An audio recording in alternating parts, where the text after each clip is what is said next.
My people, how are you now? My name is Kabera from Rwanda and it is International Cinema Service. I'm a programmer. Punish. Rata da Pajay, turumaze kugafata byatari mu Rwanda umaze gutwika, umaze kuzuza abafana benshi cyane. Wakoze Kwiti yarenze, wakoze yale yarenze, wakoze n'indirimbo bita Inzoga ni Baby iri no kuri platform zawe. Akira ndirimbo asa kuba ari igishego. Ufite n'amakuru yuko iwanyu bayifunze. Ubundi ibyo tubyihore na nubwo binandeba. Ubundi ukunda iki muri rusange? Nkunda inzoga kubi. Ibyo bintu uvuze wabisubiramo, ariko ikimenyimenyi ko mwasoye indirimbo bita Inzoga ni Baby imiraboye wowe na Kiriko na Bruce Melody. Ubwo bishatse kuvuga yuko ukunda igishegu urya n'abana. Reka nkureke ibyo bintu byose uzabisubiramo. What the fuck? This is playing. None se Bruce Melody aka itayi wacu, ubundi wowe ukunda iki? Nkunda agatsingi kubi. Agatsingi ikiri Double J, Bruce Melody mwese muri abasinzi. Ariko ubundi impamvu mwasoye indirimbo bita ngo Inzoga ni Baby, usanga izo baby zirimo zirabasaza. Ariko ubundi nta wundi muntu mufite wabitubwiraho neza kuko mwege mwarasaze ninde? Uncle Austin again. None se Uncle Austin, uri papa wanjye, uri mukuru wanjye, yakubaha. Ariko Double na Melody basaze ubusinzi bwabishe. Ubundi niye nama wabagira bakareka inzoga? Ni horo mu mama horo ni horo. Yeah. Amahoro twayaguhaye. Ikiri Bruce Melody, ikiri Double J, ikiri Uncle Austin, mwese muri abasazi babarase munda.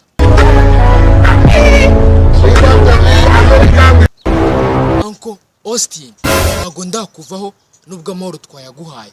Ubundi iyo urimo uravuga ngo uri horo, ibyo bindi watubwiye ngo tuguha amahoro ngo uri horo, umutwe wawe wumvaga umeze gute? Mba numva vuvu mu mutwe bivuga nk'ibivumvuri. Ibivumvuri? Uziko wasaze? Imana igukurikirane pe. Umusitari nkawe.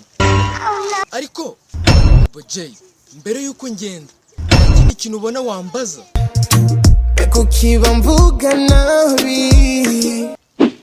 Icyambere usohora indirimbo z'ibishego. N'ikimenyimenyi indirimbo yawe bayifunze mu gihugu cy'iwanyu ni igishego.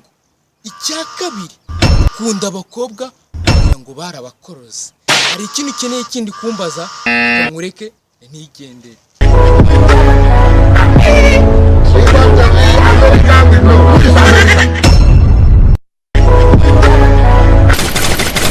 None se Uncle Austin aka mu mamahoro ndi horo, ubundi ni ikihe kintu cyakunaniye kureka? Ariko byananiye kureka kinyuma. Noneho sinabiceceka, isi itangiye kugana habi. Austin gukoresha kinyuma, uzi ko uri umuntu w'umugabo twubaha tunakunda ukora kuri Kiss FM, radio inarenze no mu gihugu cyacu. None ngukoresha kinyuma, umuntu w'umugabo, iki noneho bagukorera kurase mu mutwe.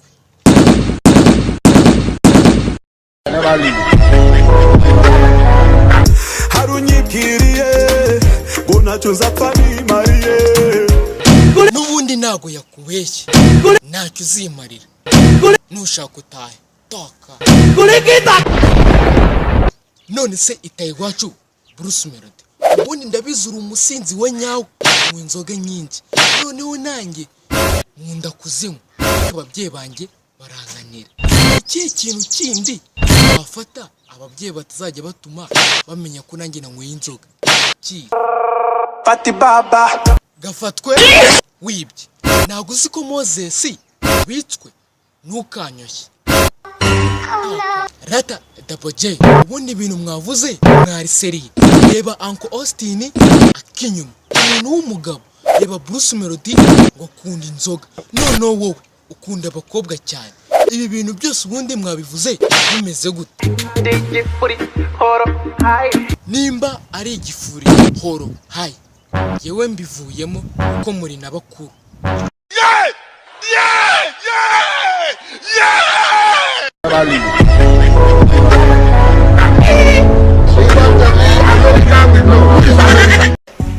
Hola my people. So guys, murakoze kureba ino video challenge y'indirimbo nziza cyane bita Kwiti Kwiti, iri kuri platform y'umuhanzi bita artst. Mugende mu musure mu twikire byatari.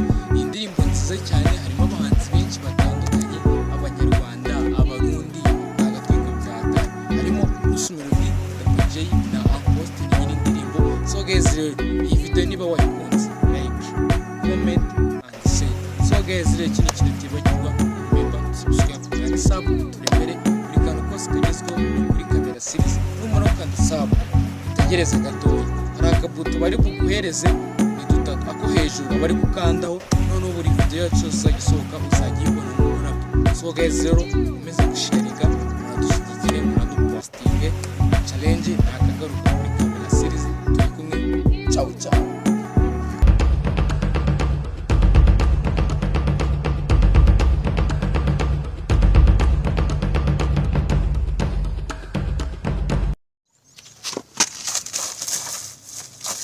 Ibyo bintu uvuze wabisubiramo, ariko ikimenyimenyi nuko mwasoye indirimbo bita Inzoga ni Baby, irimo iraboye wowe na Kiriko na Bruce Melody.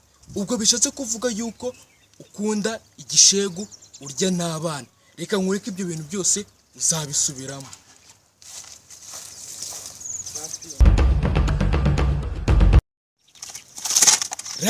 J, dore umaze kugafata byatari mu Rwanda, umaze gutwika, umaze kuzuza abafana benshi cyane.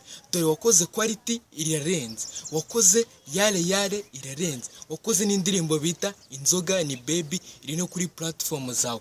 Ariko iriya ndirimbo asa kuba ari igishego, kandi mfite n'amakuru y'uko iwanyu bayifunze. None se ubundi ibyo tubyihoreye nta nubwo binandeba. Ubundi ukunda iki muri rusange?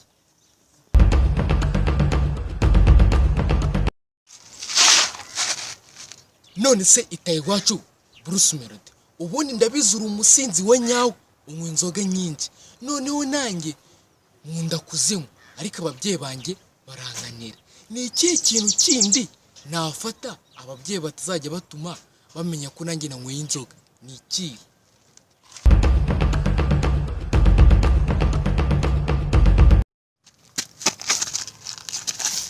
Noneho ibi byose nabiceceka, isi itangiye kugana habi. Uncle Austin gukoresha k'inyuma, uzi ko uri umuntu w'umugabo twubaha tunakunda, ukora kuri Kiss FM